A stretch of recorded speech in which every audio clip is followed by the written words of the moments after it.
100.000 Allah kasih, ya. Tapi untuk nilai keberkahan, nilai-nilai keberkahan, insya Allah keberkahan itu akan muncul. Ada yang di mana? Di kota Madinah, insya Allah. Nah, jamaah sekalian ya, luar biasa nih. Nanti juga kita belanja-belanja di Madinah ya. Kemudian barangkali ada yang mau mensedekahkan sedikit hartanya, mangga silahkan ya.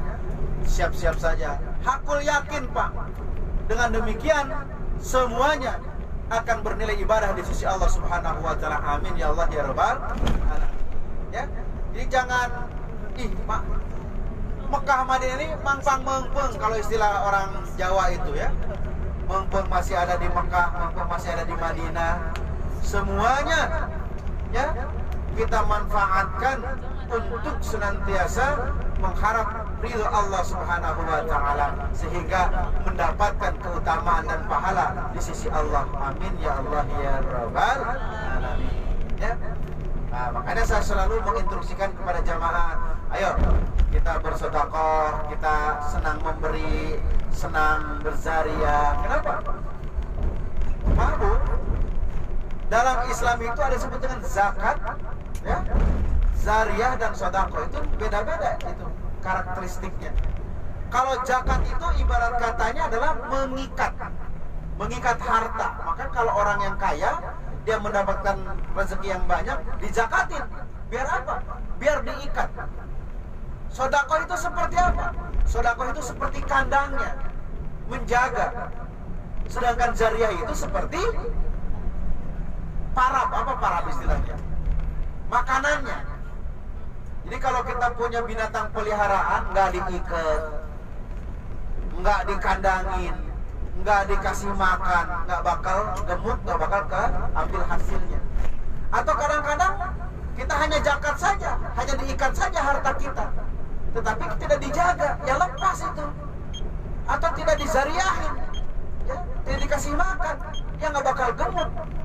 Maka dengan demikian orang yang senang berzakat, orang yang senang berinfak, sedekah, zariah itu jarang yang miskin Pak Bu. Ya, jarang yang miskin, insya Allah sejahtera ya, sehat-sehat. Ya, Teh Indri itu subhanallah ya, dia senang berzakat, berzariah, makanya luar biasa ya. Semalam kita dikasih nasi biryani ya. Jadi alhamdulillah tambah mekar aja saya maksudnya ya. Alhamdulillah, terima kasih Teh Indri ya. Nah jamaah sekalian, jadi di Mekah, di Madinah ini senang kita bersedekah, senang kita berzariah, senang kita meluangkan, memberikan sedikit harta kita di jalan Allah. Kenapa? Tidak akan pernah berkurang sedikit pun apa yang kita nafkahkan di jalan Allah Subhanahu wa taala. Satu ya, kita akan ke Raudhah nanti ya, ke rumah Nabi, musola Nabi, mimbar Nabi di Raudhah. Ciri-cirinya adalah karpet hijau. Jadi kalau sudah masuk ke karpet hijau, nah itu sudah Raudhah di situ. Sudah dapat insya Allah kita tuh Raudhatan min riyadil jannah, insya Allah. Beres, minimal kita sholat di situ 2 rakaat, perbanyak baca sholawat, kemudian berdoa kepada Allah tentang hajat kita. Yang pertama, ingin diampuni dosa-dosa kita. Yang kedua, sampaikan hajat kita kepada Allah. Ya Allah, mau apa silahkan. Ya Allah, mau apa. Bacakan, sampaikan doanya.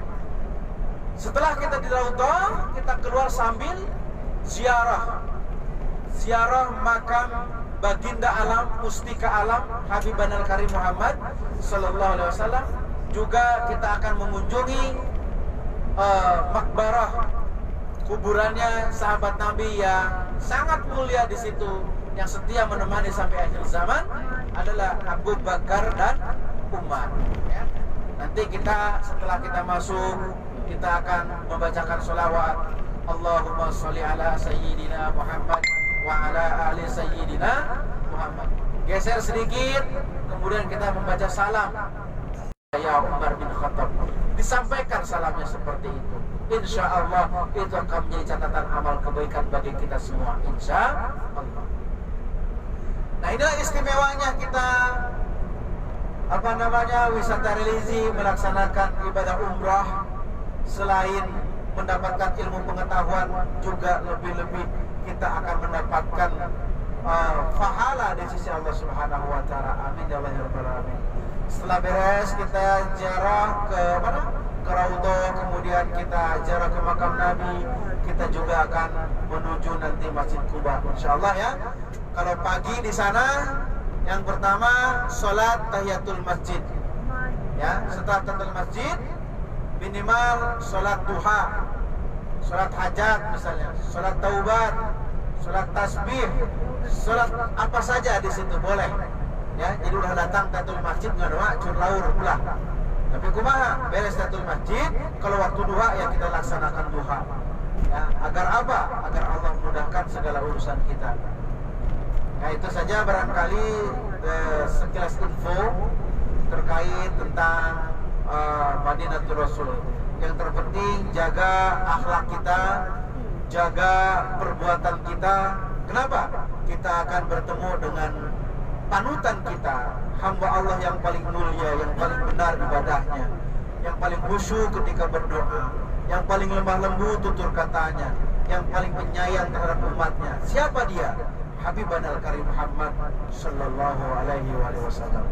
Nah, jamaah sekalian, tidak henti-hentinya kita berharap kepada Allah, mudah-mudahan ibadah umroh yang kemarin kita laksanakan itu menjadi ibadah umroh yang mabrurah, makbulah, dan memang diijabah doa-doa kita. Amin ya Allah ya rabbal alamin. Dan semoga kita, keluarga kita, semuanya orang-orang yang kita doakan bisa berkunjung ke Baitullah Makkah Al-Mukarramah. Amin ya Allah ya rabbal alamin. Juga kita ucapkan terima kasih kepada Bapak Mutawif yang setia mendampingi kami, ya, Ustaz Lukman dan saya secara pribadi. Jadi kalau ada hal-hal yang tidak tahu, saya langsung koordinasi sama beliau, ya. Dari mulai pintu kamar tidak bisa dibuka, ya, kemudian WC mangkat dan lain sebagainya. Mohon maaf nih, mudah-mudahan ridho Ustaz ini menjadi barokah bagi umumnya, khususnya bagi beliau, umumnya bagi kita semua. Nah, jamaah sekalian, informasi yang selanjutnya, tolong bawaannya nanti diperiksa kembali, ya. Air zam-zamnya diperiksa kembali, khawatir bocor dan lain sebagainya. Itu kalau bocor ketahuan, terdetek oleh alat detektor di bandara, itu udah innalillahi wa inna ilaihi rajiun. Itu tidak akan terbawa dengan koper-kopernya. Mual kacanak sekarang koper-kopernya harus betul-betul packingnya, harus betul-betul packingnya, betul-betul cara ininya betul-betul harus bagus, ya. Kemudian yang kedua, barang bawaan tidak lebih daripada 30 kilo. Kena denda 100 ya. Ya, karena kalau lebih dari 1 kilo itu kena denda 100 rial, ya, 1 kilo di bandara Jeddah nanti, ya. Nah, jadi tolong diinikan,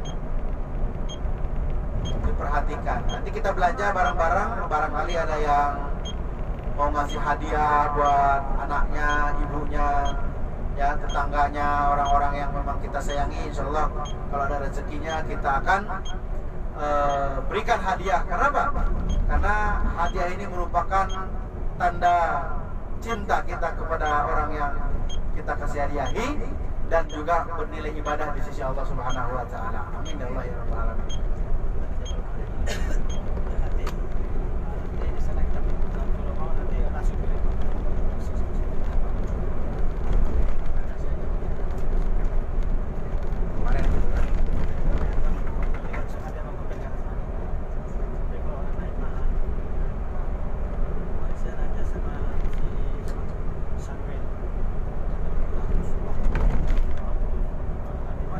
Naik, sini 1,5 lebih, dulu serian.